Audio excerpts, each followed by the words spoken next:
First off, I want to know, how do you guys identify yourselves? Iranian-American, Iranian, just American, Persian, Persian-American. How do you identify? Depends if we're at TSA or not. Hi, I'm Yara. In episode 1 of this series, I explored a slice of Iran in Los Angeles, also known as Tehrangeles. But now, I want to see how young Iranian-Americans are breaking down the stereotypes and assumptions a lot of other people might have about us.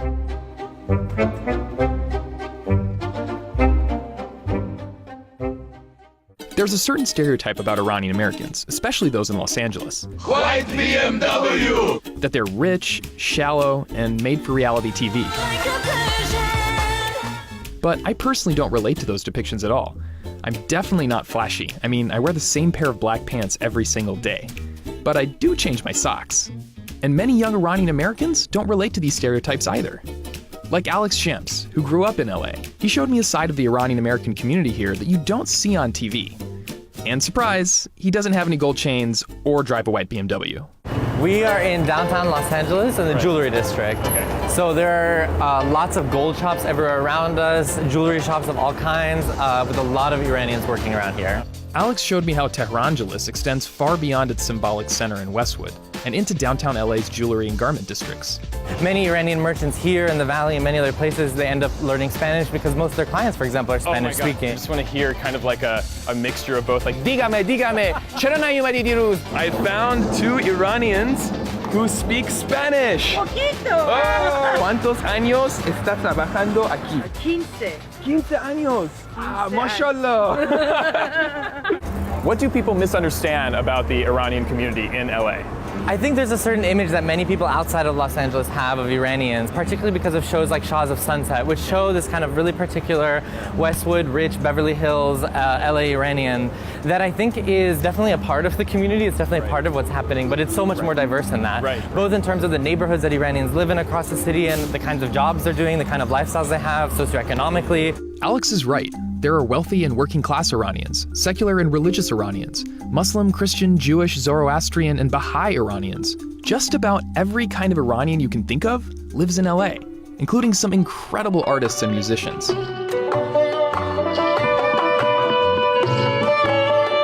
Sometimes I'll hear a melody and it'll be a melody that needs voice, but it won't sound good in English, so it needs to have Farsi words on it because the Persian language is so sweet and melodic. This is Chloe Pourmoradi. She's an Iranian-American Jewish musician who's never been to Iran, but she's fully in touch with her Iranian or Persian identity.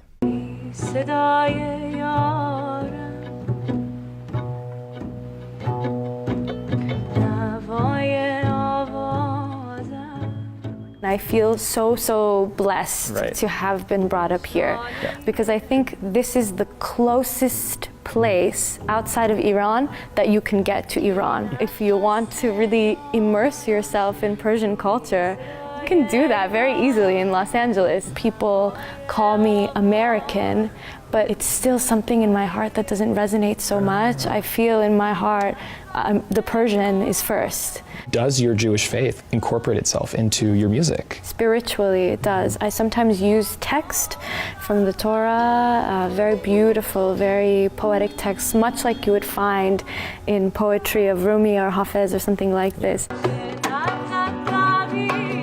Chloe's music is unlike anything I've ever heard. It's part Persian, Jewish, Turkish, Greek, and Balkan.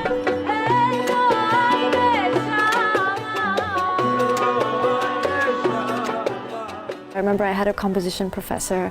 He found out that I was both Iranian and Jewish. He was very startled. He said, "You're Jewish? I thought you were Iranian," not thinking that it's possible to be both, which it totally is. The Iranian Jewish community is a huge part of the Tehrangeles story. They've opened restaurants, supermarkets, and even pharmacies. And that's just a small taste of how they've shaped LA. It was obvious to me the Shahs of Sunset stereotype is really blown out of proportion. But there's another stereotype that young Iranian Americans also have to grapple with, that of the dangerous, scary Middle Easterner. Our biggest threat is now Iran. To talk about this, I caught up with Justin and Fatima Meshouf, an Iranian-American couple who are also practicing Muslims.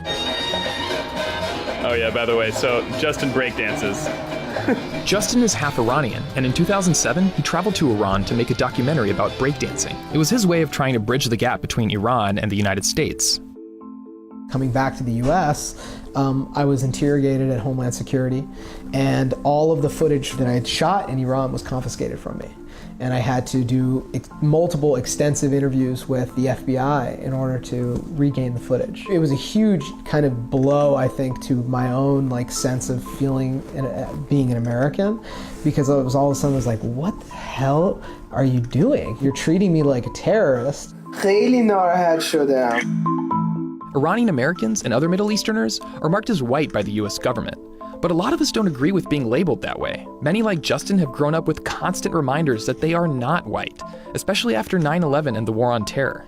College applications, job applications, Iranian-Americans are confronted with this question, what race are you? Even though I know I'm technically supposed to check white, no, I'm not going to. My whole life, I've just always put other, and then put, Iranian, American. Even though people would see me as whatever, you're white, just put the Caucasian box. I would always say I'm biracial. In the Iranian-American community, what is it like being kind of, I guess I can say, a devout or a practicing Muslim? I grew up in a Muslim household where amidst my cousins and aunts and uncles, we were the most Muslim of them. So I constantly had this struggle of figuring out, how Muslim do I want to be? While most Iranians have a Muslim background, those in LA are predominantly secular. So life as a practicing Muslim here can sometimes be difficult. If I'm going to wear hijab, it really creates a bind for me to be able to connect with the Iranians. For the first time with the travel ban, I feel like Iranians are kind of coming together and saying, no, as a people, we stand up and say this is wrong. Top, top, top, top, top. Top, top, top, top, top. We named him after he was born. We decided for Sajjad Ali, and it became very important for us that just because he can pass off as white, because he is 3/4 Persian, and because we want him to identify as Muslim, that his name precedes all of that. There was one more thing I had to do while I was in LA: get some amazing Iranian food. Alex recommended a place called It's All Good House of Kebab, a restaurant you'd only find in Tehrangeles. Just look at the walls.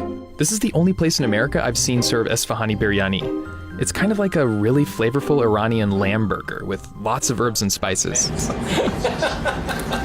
This is what happens when you try to eat for a camera. Was there ever a moment in your life when you became more aware of your sort of Iranian identity?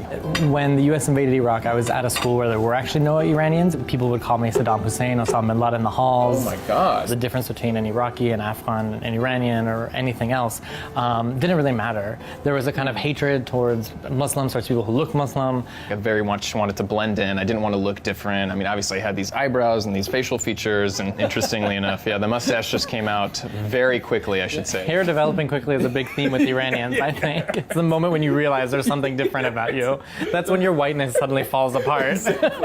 Here's the big question. Persian or Iranian or Iranian-American or something else? I prefer to identify myself as Iranian, and often I specify Iranian from Los Angeles, because I really do feel like the fact that I'm from Los Angeles adds a certain dimension to my Iranianness that for me is powerful. This combination of people, this diversity that exists in Los Angeles, I think has really shaped how I think about being Iranian.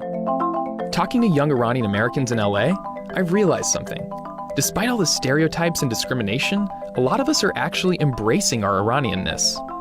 It made me think about my own dual identity as someone who didn't grow up in Tehrangeles. I wanted to talk to my family about what they went through and how that's helped me become my own version of Iranian-American. So we've given you a little taste of LA's Iranian community in the past 2 episodes, but the truth is, there's little pockets of Tehrangeles all over Southern California, in Glendale, Irvine, Palos Verdes, everywhere.